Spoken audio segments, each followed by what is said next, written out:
우리나라 대통령이 한국에게 무기 지원을 지속적으로 요청했지만 한국은 우리를 외면하는 나라라는 기사를 봤어요. 일본은 우크라이나를 위해 정말 강력하게 움직이고 있고 그들은 항상 국제사회에서 책임을 다하려고 노력해요. 그런데 한국은 대체 뭐 하는 건가요? 이 이야기를 들은 독일 출신의 한 여성은 한국이라는 나라에 대한 실망과 의문으로 가득했다고 합니다. 그러나 한국에 대해 직접 찾아보고 알아갈수록 그녀는 자신이 가진 오해가 얼마나 잘못된 것이었는지 깨닫게 되었고 한국은 자신만의 방식으로 자신이 처한 복잡한 상황과 국제사회에서의 책임 사이에서 균형을 맞추며 움직이는 나라라고 말하는데요. 대체 무슨 사연일지 오늘 사연 바로 시작하겠습니다. 안녕하세요. 저는 리아 아발렌코입니다. 우크라이나와 독일 혼혈로 태어나 현재는 유엔 난민기구에서 일하고 있습니다. 어머니는 우크라이나 키이우 출신이고 아버지는 독일 베를린에서 태어나셨습니다. 제 어린 시절은 두 나라를 오가며 보냈지만 제가 가장 사랑했던 곳은 어머니의 고향인 키이우였어요. 그러나 지금은 그 도시가 전쟁터로 변했습니다. 전쟁이 시작되었을 때 저는 어머니의 고향이 잿더미로 변해가는 모습을 텔레비전 화면으로 지켜보며 분노와 절망을 느꼈습니다. 이후 난민 구호 활동에 투입된 저는 폴란드 국경 근처의 캠프에서 우크라이나 난민들을 돕는 일을 맡게 되었어요. 매일같이 마주하는 절망적인 풍경 속에서 저는 단 한 가지 희망에 의지했습니다. 세계 각국이 우크라이나를 돕기 위해 나서고 있다는 사실이었죠. 미국과 유럽 국가들은 전투기, 전차, 탄약 등 우크라이나가 필요로 하는 거의 모든 것을 지원하고 있었습니다. 그들의 도움은 분명히 값진 것이었어요. 그러나 저는 유럽이나 미국과는 조금 다른 시각으로 세계를 보고 있었어요. 독일의 국민이기도 하지만 저는 어머니로부터 동유럽의 정서를 물려받아 더 많은 국가들이 우크라이나에 연대해야 한다고 믿고 있었습니다.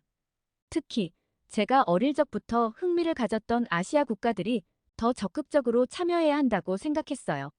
한국이라는 나라는 제가 어릴 적부터 익숙한 이름입니다. K-팝, K-드라마와 아버지가 자주 언급했던 삼성전자의 기술력 덕분에 한국은 제게 혁신적이고 강력한 나라로 기억하고 있었죠. 그러나 이번 전쟁에서 한국의 행동은 저를 혼란스럽게 했습니다. 저는 난민 캠프에서 동료들과 함께 각국의 지원 상황을 검토하던 중 한국이 살상 무기를 지원하지 않고 있다는 소식을 들었어요. 폴란드와의 대규모 무기 계약 소식을 들었던 저로서는 이해가 되지 않았습니다. 그렇게 강력한 무기를 가진 나라가 왜 우크라이나를 돕지 않을까? 저는 스스로에게 묻곤 했습니다. 폴란드 동료는 저를 보며 고개를 저었어요. 한국은 아마 러시아와의 외교적 관계를 고려하고 있을 거야.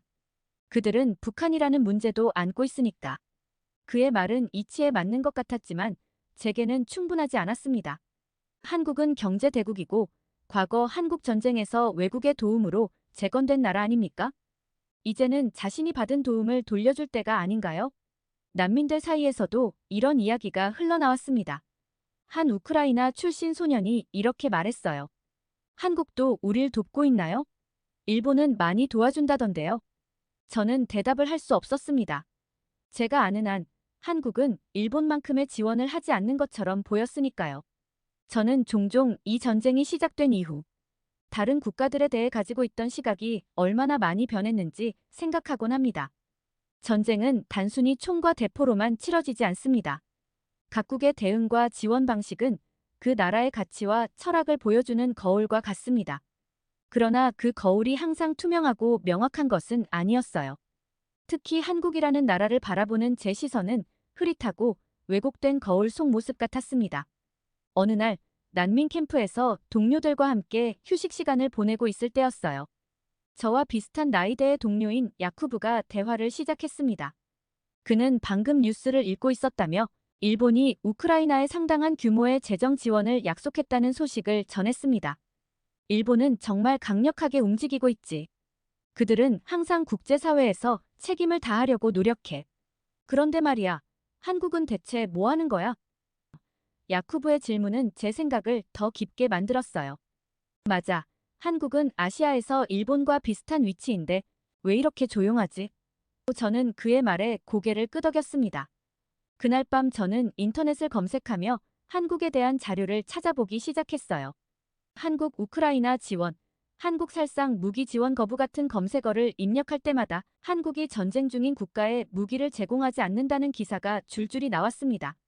기사를 읽으면서 저는 점점 혼란스러워졌습니다. 한국은 분명히 군사적으로 강한 나라입니다. 그들의 방위 산업은 세계적으로 인정받고 있으며 폴란드와의 대규모 무기 계약이 이를 입증합니다. 그런데도 왜 우크라이나에만 소극적으로 보이는 걸까요? 읽으면 읽을수록 한국에 대한 부정적인 생각이 커졌습니다. 살상 무기를 지원하지 않는다는 게 과연 그들의 원칙인가? 아니면 그냥 핑계일까? 저는 이런 생각이 머릿속을 떠나지 않았죠.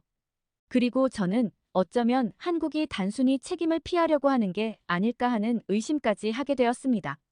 며칠 후 난민 캠프에서 일하던 중 저는 한 우크라이나 출신 여성과 이야기를 나눌 기회가 있었습니다. 그녀는 새 아이를 데리고 국경을 넘어온 후 처음으로 숨을 돌릴 수 있었다고 말했어요. 그녀는 저에게 이렇게 물었습니다. 우리나라 대통령이 한국에게 무기 지원을 지속적으로 요청했지만 한국은 우리를 외면하는 나라라는 기사를 봤어요. 진짜인가요? 저는 대답을 망설였습니다. 사실 한국이 우크라이나를 얼마나 돕고 있는지에 대해 저도 확실히 알지 못했기 때문입니다. 그날 저녁, 저는 동료들과 함께 저녁을 먹으며 한국에 대한 이야기를 꺼냈습니다. 그러나 대부분의 동료들은 한국의 무기 지원 거부에 대해 비판적이었어요. 한국은 세계적인 방위산업 강국이야. 그들이 K2 전차와 K9 자주포를 폴란드에 수출한 걸 생각해봐. 그런데 왜 우크라이나에는 그걸 못 보내는 거지? 단순히 원칙 때문이라고. 난 모르겠어. 동료들의 말은 제 머릿속을 복잡하게 만들었습니다.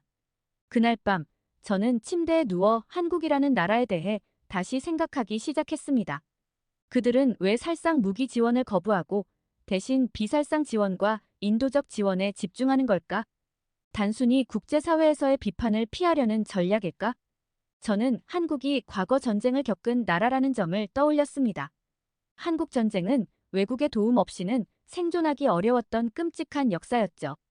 그런 나라가 이제는 국제적으로 강대국으로 성장했음에도 왜 자신이 받은 도움을 돌려주지 않는 것처럼 보이는 걸까요? 며칠 뒤 난민 캠프에 도착한 한 유엔 동료로부터 한국의 지원에 관한 이야기를 들을 기회를 가졌습니다. 그는 유엔 본부에서 전달된 최신 보고서를 검토하던 중 한국이 우크라이나에 2억 달러 이상의 인도적 지원을 했다는 사실을 언급했습니다. 그의 말은 제가 가진 선입견을 조금 흔들었어요. 2억 달러. 저는 마음속으로 질문을 던졌습니다. 분명 적지 않은 금액이었죠. 그렇다면 왜 사람들은 한국이 전쟁을 외면한다고 생각하는 걸까요? 그날 밤, 저는 캠프에서 나와 인터넷 검색에 몰두했습니다. 한국의 우크라이나 지원에 관한 모든 정보를 찾아보려 했습니다. 기사를 읽으며 저는 점점 더 놀라웠습니다. 한국이 살상 무기 지원을 거부한 것은 사실이었지만 대신 방탄복, 헬멧, 구급 물품 같은 비살상 물자를 대량으로 제공했다는 점이 눈에 띄었습니다. 한국은 또한 우크라이나 재건을 위해 국제사회와 협력하고 있었고 난민 지원 프로그램에도 상당한 자금을 투입했어요. 특히 한국 정부가 러시아의 제재에 동참하며 상당한 경제적 희생을 감수하고 있다는 점은 제가 몰랐던 사실이었습니다. 러시아는 한국의 주요 교역국 중 하나였지만 한국은 국제사회의 책임을 다하기 위해 제재를 강력히 실행하고 있었죠. 이건 단순히 경제적 이익만 따지는 행동이 아니야. 저는 그런 생각이 들었습니다. 다음 날 아침, 캠프에서 동료들과 아침 식사를 하며 한국에 대해 이야기를 꺼냈어요. 한국이 사실 꽤 많은 지원을 하고 있다는 걸 알았어. 비살상 무기를 제공하고 난민 지원에도 참여하고 있더라고. 제 말을 들은 야쿠브는 고개를 갸웃했습니다. 그래. 하지만 살상 무기를 지원하지 않는 이유는 여전히 이해하기 어려워. 그들이 그렇게까지 신중해야 하는 이유가 있을까? 그 순간 저는 한국의 상황에 대해 더 알아봐야겠다는 생각이 들었습니다. 인터넷 자료를 통해 알게 된 사실 중 하나는 한국이 북한이라는 독특한 안보 상황에 직면해 있다는 것이었어요. 전쟁 중인 국가의 무기를 지원하면 러시아를 자극할 가능성이 높았고 이는 러시아와 북한 간의 군사적 협력 강화로 이어질 수 있었습니다. 한국은 그로 인해 자국 안보에 직접적인 위협을 받을 가능성이 있었죠. 저는 이 점을 생각하며 한국의 결정을 조금 더 이해하기 시작했습니다. 그날 오후 난민 캠프에 도착한 한 우크라이나 출신 가족이 한국에서 제공한 방한용 물품을 받고 감사의 뜻을 전하는 모습을 보았습니다. 한국이라는 나라가 이런 도움을 주고 있다는 걸 몰랐어요. 정말 감사합니다. 라고 말했습니다. 저는 그 장면을 보며 묘한 감정을 느꼈습니다. 그동안 제가 가진 오해와는 달리 한국은 분명히 그들만의 방식으로 우크라이나를 돕고 있었어요. 저는 한국이라는 나라를 다시 보기 시작했습니다. 인터넷에서 읽은 자료와 난민 캠프에서의 경험은 제가 가진 한국에 대한 선입견을 조금씩 허물고 있었습니다. 하지만 여전히 마음 한구석에는 의문이 남아 있었습니다. 한국은 왜 이렇게 간접적인 방식으로 우크라이나를 돕는 걸까? 그들의 선택은 정말 효과적인 걸까? 그 답은 의외로 가까운 곳에서 발견되었어요. 그날 오후 캠프에 방문한 폴란드 정부 관계자가 우크라이나 난민들에게 지원 현황을 설명하던 중 한국이 폴란드에 수출한 K2 전차와 K9 자주포 이야기를 꺼냈습니다. 그는 한국 무기들이 폴란드 방어력을 강화하면서 동시에 우크라이나 전선에도 간접적으로 기여하고 있다고 말했습니다. 폴란드는 우크라이나를 돕기 위해 자체 무기를 많이 보내고 있습니다. 한국산 무기가 폴란드군의 빈자리를 채워주고 있어요. 그의 말은 제게 새로운 관점을 열어주었습니다. 저는 곧바로 한국 무기들에 대한 자료를 찾아보기 시작했습니다. K2 전차는 세계 최고 수준의 전차로 평가받고 있었고 K9 자주포는 이미 여러 전장에서 그 성능을 입증받아 폴란드를 포함한 여러 국가에서 선호하고 있었습니다. 특히 폴란드가 한국과 체결한 대규모 무기 계약은 우크라이나 전쟁의 간접적인 지원 체계를 이해하는 데 중요한 퍼즐 조각이었죠. 한국은 폴란드와의 무기 계약을 통해 나토 동맹국들의 방어력을 강화하면서 우크라이나에도 중요한 지원을 제공할 수 있는 환경을 만들고 있었습니다. 폴란드는 자체 무기를 우크라이나로 보내고 그 빈자리를 한국산 무기로 메우고 있었어요. 저는 이 연결고리가 단순히 무기 판매를 넘어 한국이 전략적 사고로 전쟁에 기여하고 있다는 점을 깨달았습니다. 하지만 한국이 단순히 무기를 파는 나라로만 보이지는 않았습니다. 자료를 더 조사할수록 한국의 방위산업이 단순한 수출 이상의 가치를 가지고 있다는 것을 알게 되었어요. 그들은 각국의 필요를 이해하고 적재적소에 맞는 무기를 제공하며 국제적 신뢰를 쌓고 있었습니다. 한편으로는 이 과정에서 우크라이나를 직접적으로 돕는 모습을 보여주지 않으려는 신중함도 느껴졌습니다. 어쩌면 그들은 과거 냉전 시기에 미국과 소련 사이에서 균형을 유지했던 자신들의 경험을 되살리고 있는 것일지도 모릅니다. 폴란드는 우크라이나의 방어를 강화하기 위해 자신들의 무기를 보내는데 주저하지 않았고 그들이 믿을 수 있는 파트너가 바로 한국이었던 것입니다. 한국이 우크라이나 전쟁에 참여하지 않는다는 건 정말 큰 오해일 수도 있겠구나. 저는 그렇게 생각하게 되었습니다. 제게 가장 인상적이었던 점은 한국이 이러한 방식으로 국제사회의 역할을 수행하면서도 러시아와의 직접적인 대립은 피하고 있다는 점이었습니다. 이는 단순히 자신의 이익을 지키기 위한 선택으로 보이지 않았습니다. 대신 한국은 우크라이나를 돕기 위해 서방 국가들과 협력하면서도 자신들의 안보와 동북아 정세를 고려한 균형 잡힌 접근을 보여주고 있었습니다. 그 순간부터 저는 한국이 왜 살상 무기 지원을 거부했는지 그리고 왜 그렇게 신중한 외교를 펼치는지에 대해 더 알고 싶어졌습니다. 먼저 저는 한국의 지정학적 위치와 안보 상황을 살펴보기 시작했습니다. 한국은 분단 국가로 북쪽에 북한이라는 핵무장을 갖춘 이웃이 있습니다. 제가 알게 된 사실은 러시아가 북한의 가장 강력한 후원국 중 하나라는 점이었습니다. 만약 한국이 우크라이나에 살상 무기를 지원한다면 러시아는 북한과의 협력을 더욱 강화할 가능성이 높았습니다. 이는 곧 한국이 직접적인 안보 위협에 노출될 수 있다는 뜻이었죠. 한국의 외교 정책에 대해 알아갈수록 저는 이 나라가 얼마나 복잡한 도전을 받고 있는지 알게 되었습니다. 한국은 미국과의 동맹을 유지하면서도 중국과 러시아 같은 강대국들과도 균형을 맞춰야 했습니다. 그리고 북한이라는 상시적인 위협 속에서 살아가는 현실이 있었어요. 그러나 제가 더욱 놀라웠던 것은 한국이 단순히 자신들의 안보만을 고려하지 않았다는 점이었습니다. 한국은 여전히 우크라이나를 돕기 위해 최선을 다하고 있었습니다. 비살상 무기 지원은 물론이고 난민 지원, 재건 사업, 그리고 국제적 제재에도 적극적으로 참여하고 있었습니다. 그들의 선택은 단순히 정치적 계산이 아니라 그들만의 원칙과 가치에 따른 것이었어요. 한편으로는 한국의 이러한 행동이 왜 국제사회에서 제대로 평가받지 못했는지도 이해가 되지 않았습니다. 대부분의 사람들은 한국이 우크라이나 전쟁에 소극적이라고 생각하고 있었죠. 그러나 제가 발견한 사실은 전혀 그렇지 않았습니다. 그들은 단순히 눈에 띄는 방식으로 돕지 않았을 뿐 자신들의 방식으로 전쟁의 균형을 바꾸고 있었습니다. 한국은 1950년대 한국전쟁 당시 국제사회의 도움을 받아 재건에 성공한 나라입니다. 그러나 지금의 한국은 그저 도움을 받는 나라가 아닙니다. 오히려 그들은 도움을 줄 수 있는 나라로 성장했고 그것도 단순한 힘의 과시가 아니라 원칙과 책임을 기반으로 움직이고 있었습니다. 저는 캠프에서 만난 우크라이나 난민들에게 한국이 제공한 구급 물품과 방탄복이 어떻게 사용되고 있는지에 대한 이야기를 들었습니다. 한 난민은 저에게 이렇게 말했어요. 한국에서 온 물품들이 없었다면 우리는 더 많은 생명을 잃었을 거예요. 그의 말은 제 마음을 깊이 울렸습니다. 한국의 도움은 단순히 금액이나 규모로 측정할 수 없는 것이었습니다. 그것은 사람들의 생명을 직접적으로 구하고 있었죠. 이 모든 사실을 알게 된 후 저는 한국이라는 나라에 대한 생각이 완전히 바뀌었습니다. 그들은 단순히 강대국의 요구에 휘둘리는 나라가 아니었어요. 며칠 전 저는 난민 캠프에서 특별한 방문자를 맞이했습니다. 그는 우크라이나 정부 관계자로 난민들에게 필요한 물품을 배포하기 위해 캠프를 방문한 것이었죠. 그는 자신을 빅토르라고 소개하며 캠프에 머물고 있는 사람들과 이야기를 나누고 있었습니다. 저는 빅토르와 대화할 기회를 얻어 우크라이나의 현재 상황과 각국의 지원에 대해 물었습니다. 한국에 대해 어떻게 생각하세요?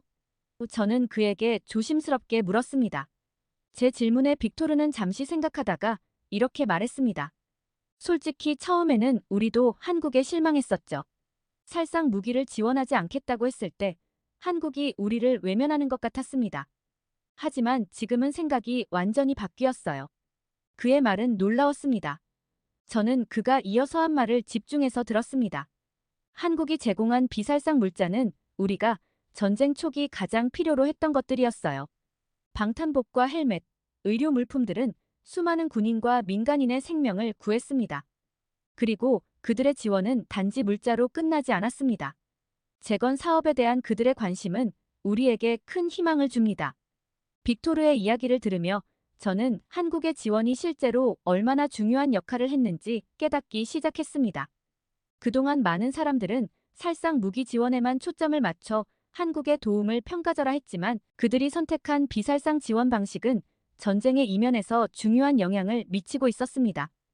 빅토르는 우크라이나 정부와 군이 한국에서 온 물자를 어떻게 사용했는지 구체적인 사례를 들려주었습니다. 그는 한국이 제공한 방탄복과 헬멧이 전선에서 목숨을 잃을 뻔했던 수많은 병사를 살렸다고 말했습니다. 또한 한국에서 보내온 의료키트는 전장에서 다친 병사와 민간인들에게 즉각적인 치료를 제공할 수 있는 중요한 도구가 되었다고 했습니다. 한국은 전쟁의 피해를 줄이는 데 집중하고 있습니다. 그들의 선택은 단순히 소극적인 태도가 아니라 전략적이고 인도적인 결정을 반영한 것입니다. 빅토르의 말은 제게 깊은 인상을 남겼습니다. 그 순간 저는 한국이 전쟁에서 보여주는 독특한 역할이 단순히 숫자나 규모로 판단할 수 없는 것임을 깨달았어요. 그날 저녁 저는 캠프 내 난민들과 이야기를 나누던 중 한국에서 제공한 긴급 식량 지원에 대해 이야기가 나왔습니다. 많은 나라들이 우크라이나를 도왔지만 한국은 우리가 잘 알지 못했던 나라였어요. 하지만 그들이 보낸 도움은 정말 소중했어요. 그들은 멀리서도 우리의 고통을 이해하려고 노력하고 있었죠. 라고 말했습니다. 저는 그들의 이야기를 들으며 한국이 우크라이나에 남긴 흔적이 얼마나 깊고 의미 있는지 알게 되었습니다. 캠프에서 돌아온 후 저는 한국의 재건 사업 계획에 대해 더 알아보기 시작했습니다. 한국은 단순히 전쟁 중의 긴급 지원에 그치지 않고 전쟁 이후 우크라이나의 경제와 사회를 회복시키기 위한 장기적인 계획을 세우고 있었어요. 특히 한국 기업들이 인프라 재건 프로젝트에 관심을 보이고 있다는 사실은 우크라이나인들에게 큰 희망을 주고 있었습니다. 한국은 또한 유엔을 통해 다자간 협력 방식으로 우크라이나를 지원하며 국제사회의 책임을 다하고 있었습니다. 그들은 단순히 눈에 띄는 행동을 하지 않을 뿐 그들의 지원은 우크라이나 사람들의 삶에 실질적인 변화를 가져오고 있던 것이었죠.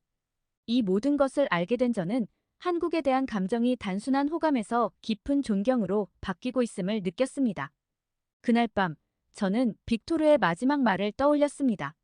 한국의 도움은 눈에 띄지 않을 수 있지만 그들의 선택은 항상 신중하고 책임감 있는 결정에서 비롯됩니다. 그들은 전쟁에서 승리를 넘어서 사람들의 생명을 구하고 미래를 준비하는 데 집중하고 있습니다. 그의 말은 제가 한국이라는 나라에 대해 얼마나 잘못된 선입견을 가지고 있었는지를 되돌아보게 했습니다. 저는 한국이라는 나라를 완전히 새로운 시각으로 보게 되었습니다. 처음에는 단순히 살상 무기를 지원하지 않는다는 이유로 실망과 오해로 가득 찼던 제 마음이 이제는 한국의 선택과 가치를 이해하고 존경으로 가득 차게 되었어요.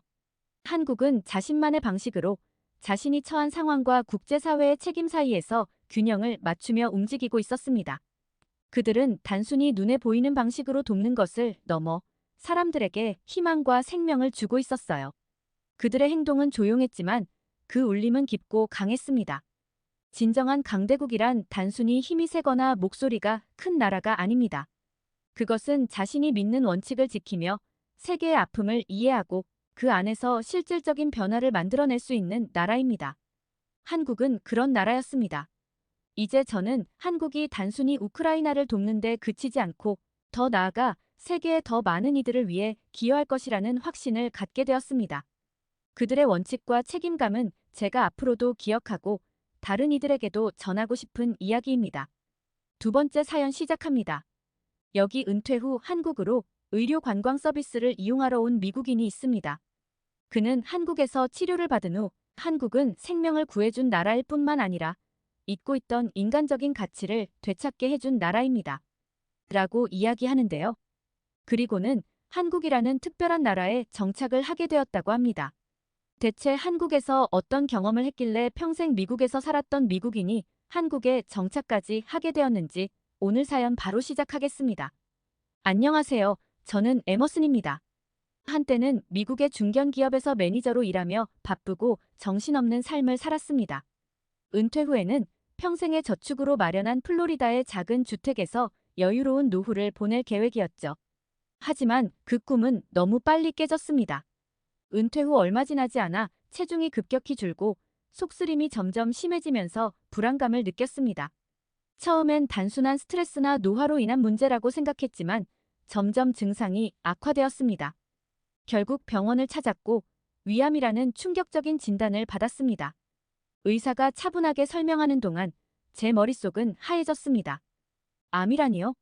저는 평생 담배도 피우지 않았고 술도 적당히 즐기며 건강한 생활을 유지해왔는데요. 더 큰 문제는 치료 과정에서 드러났습니다. 미국의 의료 시스템은 저에게 희망이 아닌 또 다른 절망을 안겨주었습니다. 첫 번째 충격은 비용이었습니다. 수술과 치료 비용이 보험을 포함하더라도 수만 달러에 이를 것이라는 계산에 정신이 아찔했습니다. 두 번째는 치료 일정이었습니다.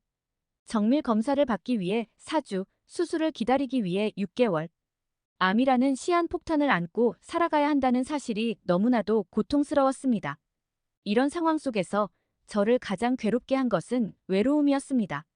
아내인 소피아는 저를 지지하고 있었지만 그녀 혼자만으로는 이 모든 두려움을 감당하기 어려웠습니다. 딸은 영국으로 떠난 뒤 연락조차 드문드문 오는 상황이었고 가족들이 함께 모여 저를 위로해줄 수 있는 환경은 기대할 수도 없었습니다. 절망의 나날을 보내던 어느 날 아내가 조심스럽게 말을 꺼냈습니다. 에머슨, 한국에서 치료받는 건 어때요? 처음엔 황당했습니다. 미국보다 의료 기술이 떨어지는 나라에서 치료를 받으라는 건가 싶었죠. 하지만 아내는 진지했습니다. 저는 한국을 가본 적이 없지만 재혼한 아내는 한국계 2세로 그녀의 부모님이 살아계셨을 때 한국에 몇 번 방문했던 경험이 있었습니다. 아내는 한국의 의료 서비스가 세계적으로 인정받고 있고 치료비가 미국의 30% 수준에 불과하다는 점을 설명했습니다.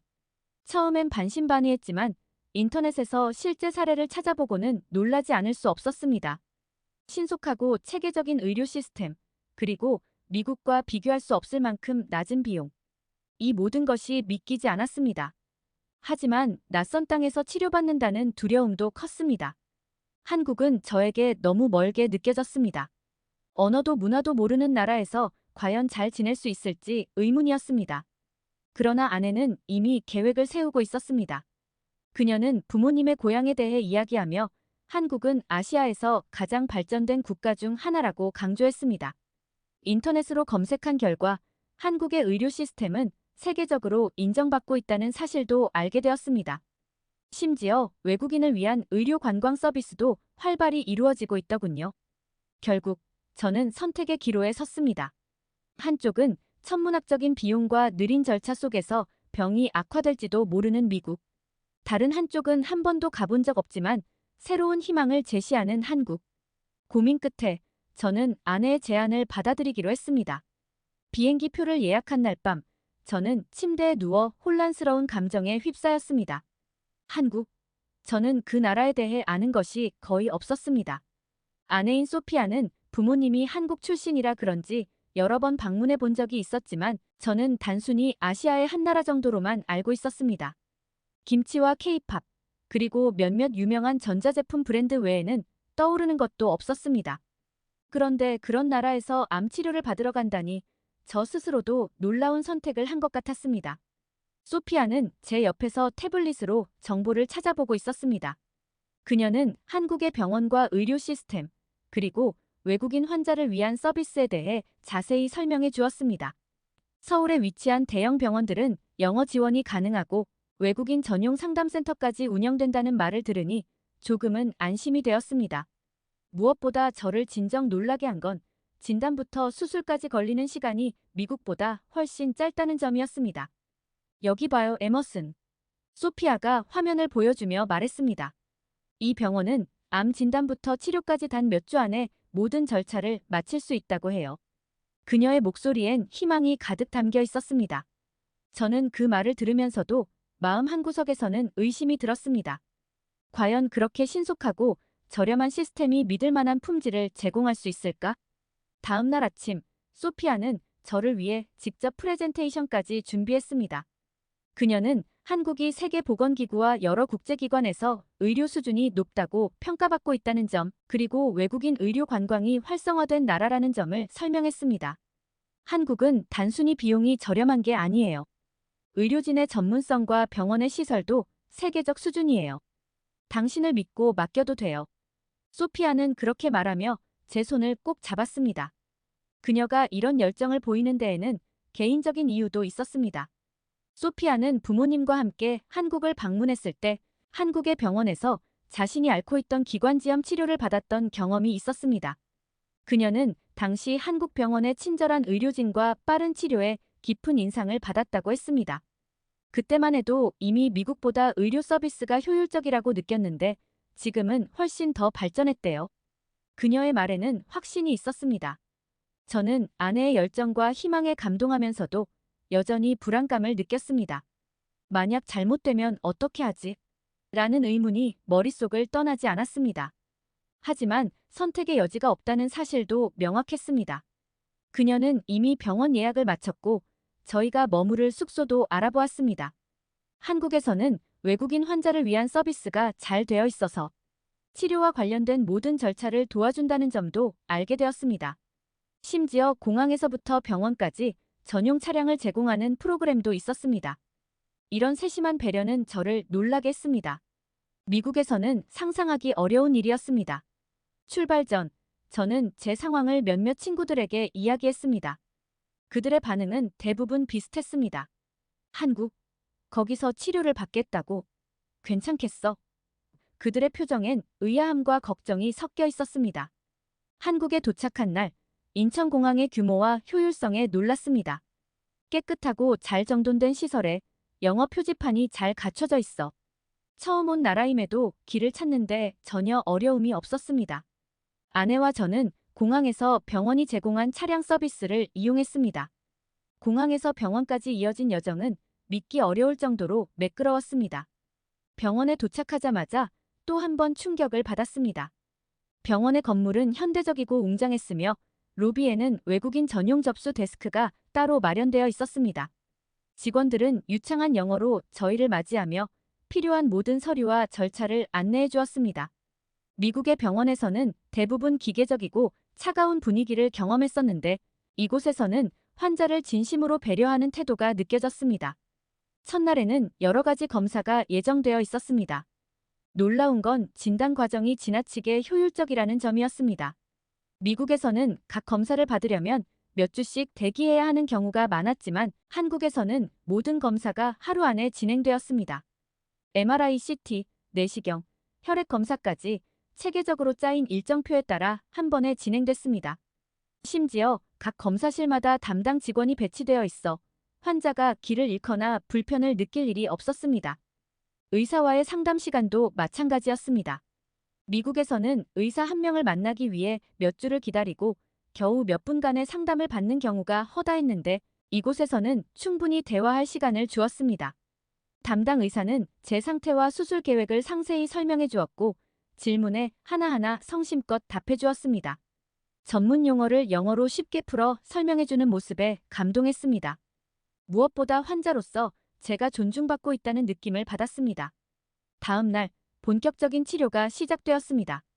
수술 일정을 잡는데도 긴 기다림은 없었습니다. 한국에서는 진단 후 최대한 빠르게 치료에 들어간다는 원칙이 있다는 말을 듣고 깊은 안도감을 느꼈습니다. 미국에서는 수술 일정을 기다리는 동안 불안감에 시달렸던 제게 이 신속한 절차는 너무도 새롭고 감사한 경험이었습니다. 수술 당일 병원의 의료진은 저를 안정시키기 위해 세심하게 배려했습니다. 마취 전 담당 의사가 다시 한번 모든 과정을 설명하며 제 불안을 덜어주려 노력했습니다.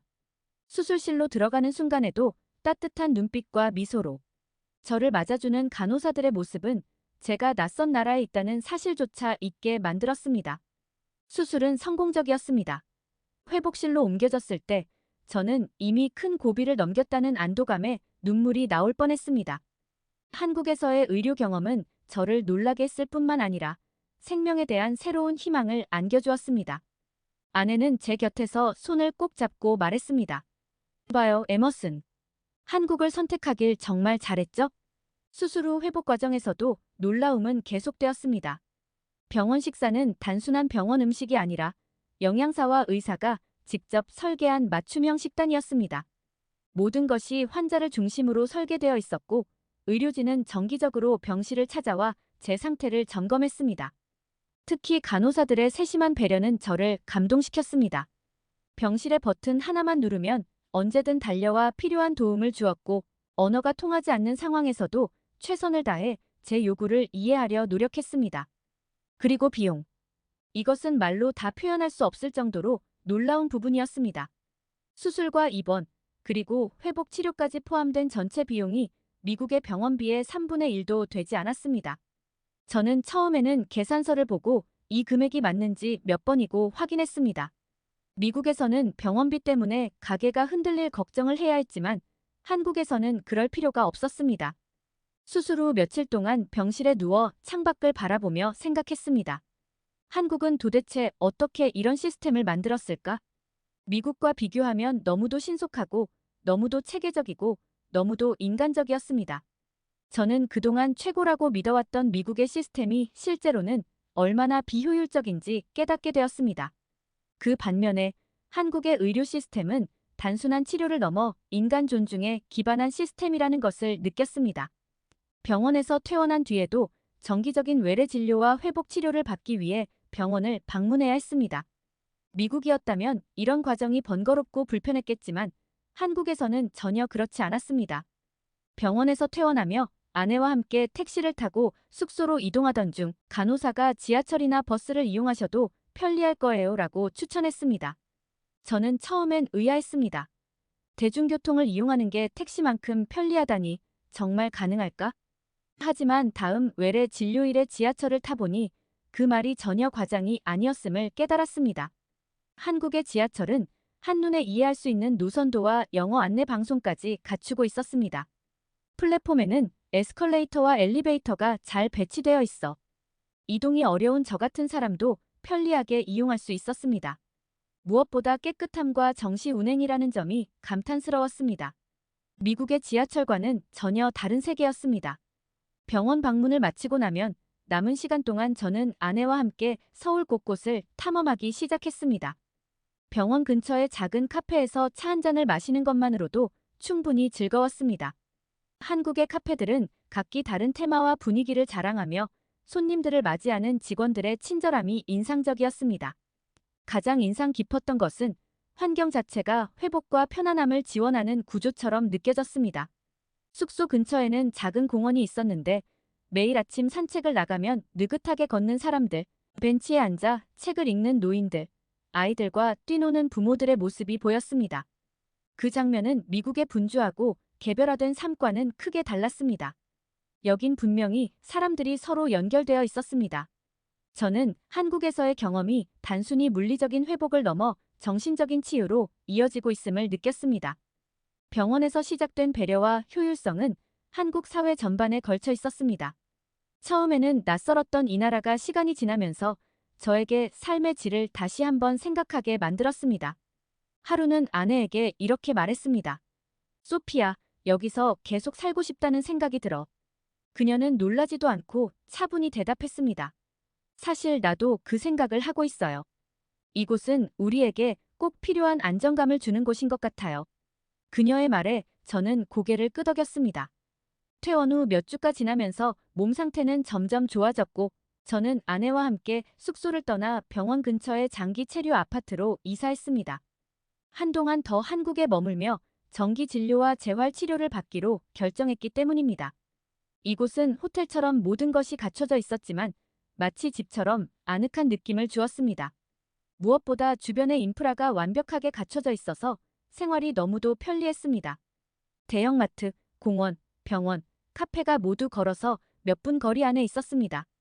미국에서는 차 없이 이동하는 것이 불가능했지만 한국에서는 차가 필요 없다는 것이 새롭게 다가왔습니다. 하루는 아내와 함께 저희가 살고 있는 지역을 둘러보기로 했습니다. 아파트 단지 주변에는 아이들이 뛰어노는 놀이터와 어르신들이 모여 앉아 대화하는 작은 쉼터가 있었습니다. 그 풍경은 낯설고도 따뜻하게 느껴졌습니다. 한국에서의 이런 생활은 저희가 플로리다의 단독주택에서 느꼈던 고립감과는 완전히 다른 세계였습니다. 일상 속에서 느껴지는 따뜻함은 저희 부부를 점점 더 한국에 정착하고 싶게 만들었습니다. 저희는 진지하게 이곳에서의 장기적인 생활을 고려하기 시작했습니다. 처음에는 단순히 회복과 치료를 위한 체류였지만 이제는 한국에서의 삶을 새로운 방식으로 바라보고 있었습니다.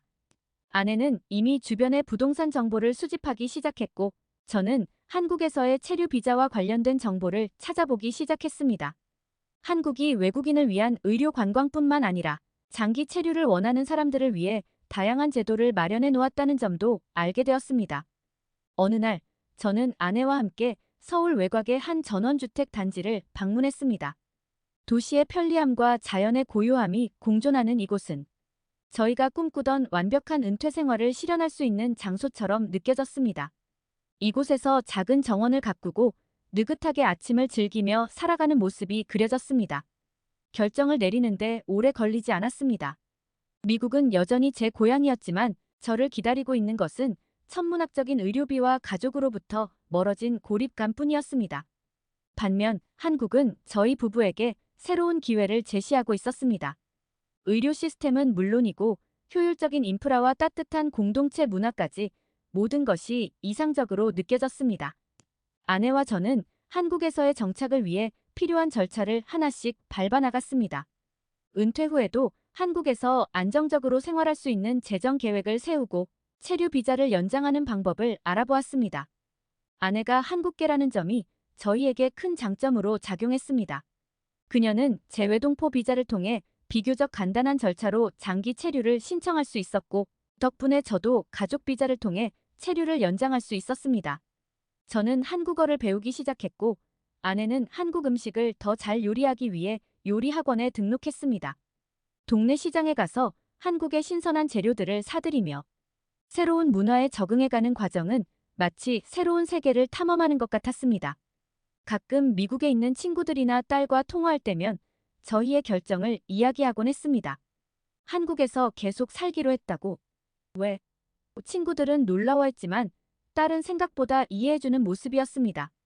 아빠, 거기서 더 행복하시다면 잘하신 거예요. 그녀의 말은 제게 큰 위안이 되었습니다. 하지만 여전히 딸이 멀리 있다는 사실은 아쉬웠습니다. 한국에서의 생활이 익숙해질 무렵, 저는 이곳의 사람들을 관찰하며 한국 문화의 깊이를 점점 더 이해하게 되었습니다. 특히 가족 중심적인 생활 방식은 제게 가장 큰 충격이자 감동으로 다가왔습니다. 저는 미국에서의 가족 관계를 돌아보며 한국 사회가 얼마나 다른지 실감할 수밖에 없었습니다. 아내 소피아가 말하길 한국에서는 친척들이 자주 모이고 서로를 따뜻하게 대한다며 꼭 한번 그녀의 친척들을 만나보라고 권유했습니다. 솔직히 처음엔 내키지 않았습니다. 그녀와도 오랜만에 다시 가까워진 상황에서 저까지 그녀의 친척들까지 만나는 건 부담스럽게 느껴졌습니다.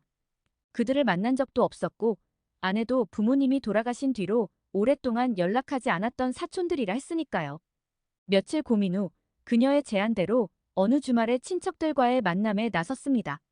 서울 근교에 있는 작은 아파트로 들어서자 문이 열리는 순간 놀라운 일이 벌어졌습니다. 마치 제가 오래전 헤어진 가족인 것처럼 그들은 저를 반갑게 맞이했습니다. 나이를 가늠하기 어려운 어르신부터 젊은 커플, 그리고 아이들까지 집안 가득한 사람들이 모두 웃으며 인사를 건넸습니다. 저는 완벽한 낯선 사람인데도 말이죠. 에머슨, 만나 뵙게 되어 정말 반가워요.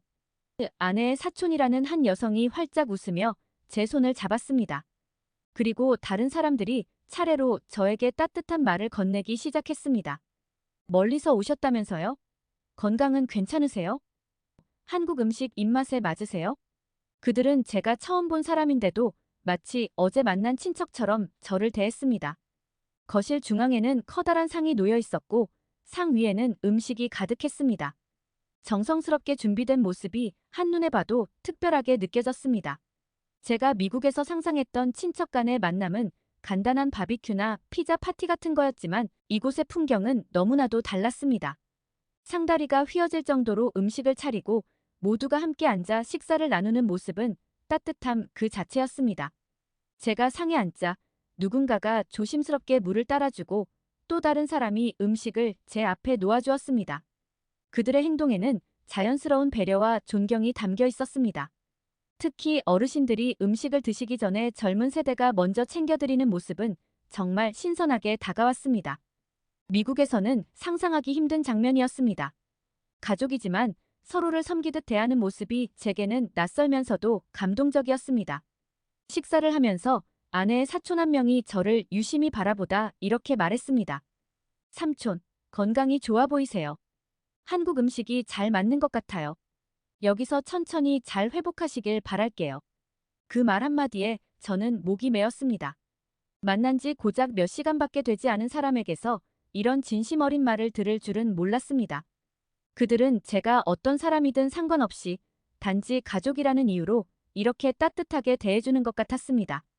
식사 후에도 분위기는 사그라들지 않았습니다.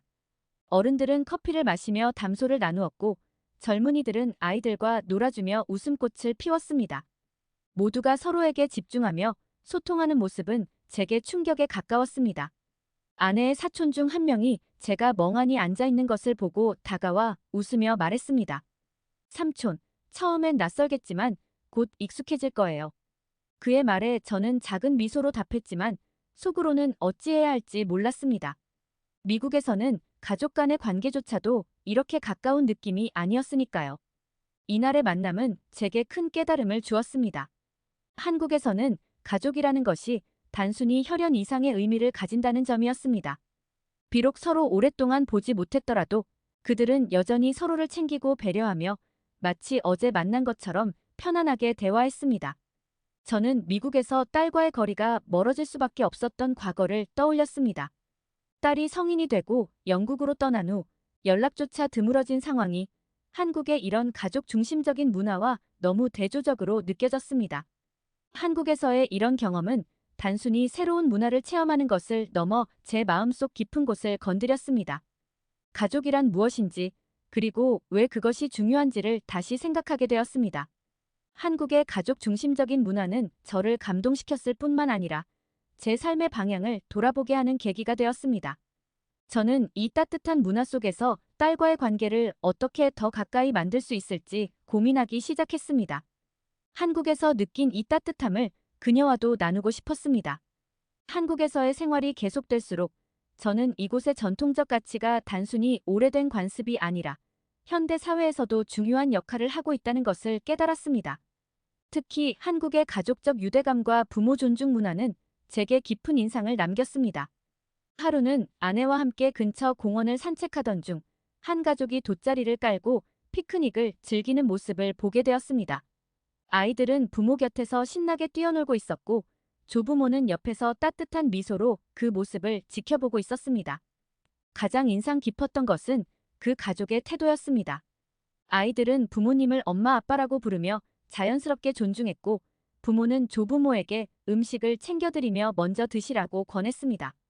이 장면은 제가 미국에서는 본 적이 없는 모습이었습니다. 미국에서는 부모와 자녀의 관계가 수평적인 경우가 많았습니다. 물론 서로를 존중하긴 하지만 한국처럼 부모를 중심으로 한 가족 문화는 찾아보기 어려웠습니다. 특히 자녀가 성인이 되면 독립하고 부모와의 관계는 점점 멀어지는 것이 자연스럽게 여겨졌으니까요. 이곳에서의 생활은 제게 한국의 공동체 의식을 더 깊이 이해하게 만들었습니다. 단순히 가족 간의 관계에서만이 아니라 사회 전반에서도 사람들이 서로를 배려하며 살아간다는 것을 느낄 수 있었습니다. 동네 슈퍼마켓에서 만난 한 어르신이 안녕히 가세요라고 인사하며 밝게 웃어주는 모습이나 길거리에서 자연스럽게 노인에게 자리를 양보하는 젊은이들을 볼 때마다 한국 사람들이 서로를 얼마나 존중하고 있는지를 알 수 있었습니다. 미국에서는 개인주의와 독립이 강조되면서 관계의 깊이가 얕아지는 경우가 많았습니다. 특히 가족관계에서는 독립이 강조되다 보니 부모와 자녀 사이에도 거리감이 생기는 경우가 많았습니다. 저 역시 딸이 성인이 된 이후 독립을 존중하며 딸과의 거리를 자연스럽게 받아들였지만 한국에서 가족 간의 따뜻한 유대감을 보고 나니 딸과의 관계가 더욱 아쉬워졌습니다. 어느 날 밤 저는 아내에게 말했습니다. 소피아, 한국 사람들은 정말 가족을 소중히 여기고 서로를 존경하며 살아가네요. 우리도 딸에게 더 자주 연락하고 그녀와의 관계를 더 가깝게 만들어야 할 것 같아요. 그녀는 조용히 미소를 지으며 제 손을 잡았습니다. 저는 다짐했습니다. 한국에서 배운 가족의 소중함과 전통적 가치를 딸에게도 전하겠다고요. 한국에서 경험한 이 모든 것들은 단순히 제 삶을 변화시킨 것이 아니라 제게 잃어버린 무언가를 되찾게 해주었습니다. 이 나라의 전통적 가치는 제가 오랫동안 잊고 살았던 진정한 삶의 의미를 일깨워주고 있었습니다. 이제 한국은 제게 단순히 치료를 받기 위해 찾았던 나라가 아니었습니다. 처음 이곳에 왔을 때 저는 암 치료라는 절박한 이유로 선택의 여지가 없어 이 땅을 찾았습니다. 그러나 지금 이곳은 제게 새로운 삶의 터전이 되었고 오랜 시간 잊고 지냈던 삶의 진정한 의미를 깨닫게 해준 곳이 되었습니다. 한국에서의 하루는 미국에서의 은퇴 생활과는 전혀 다른 방식으로 시작됩니다.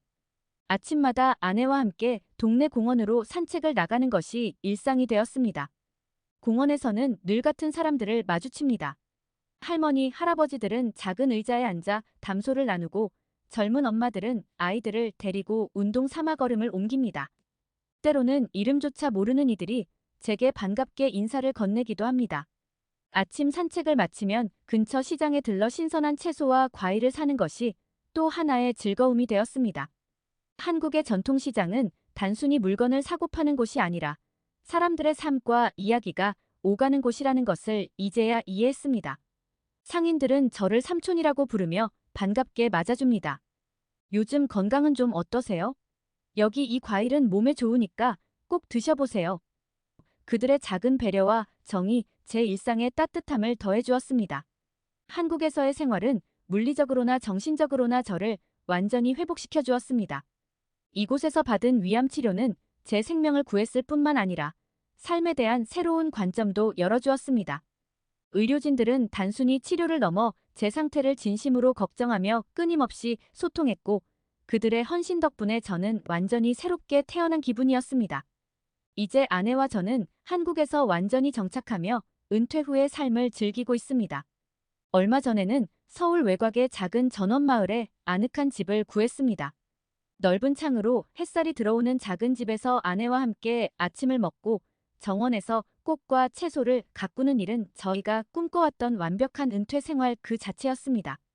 저는 가끔 딸과 영상통화를 하며 한국에서의 일상을 그녀와 나누곤 합니다. 그녀는 가끔 이렇게 말합니다.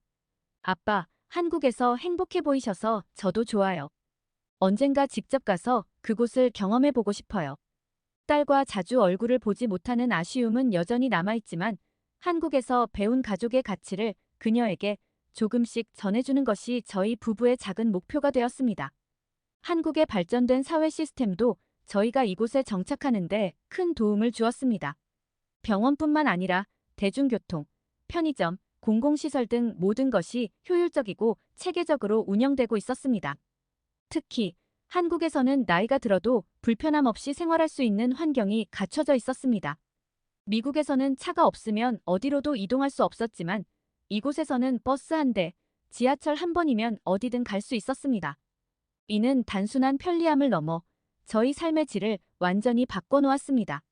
무엇보다 한국에서 느낀 가장 큰 변화는 삶에 대한 태도였습니다. 이곳 사람들은 물질적인 풍요로움만이 아니라 인간관계와 전통적인 가치 속에서 삶의 행복을 찾고 있었습니다.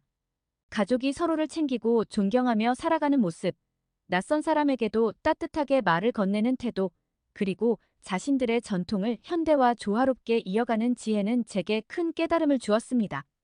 한국은 저에게 생명을 구해준 나라일 뿐만 아니라 잊고 있던 인간적인 가치를 되찾게 해준 나라입니다. 이제 저는 아내와 함께 이 따뜻한 나라에서 새롭게 출발합니다.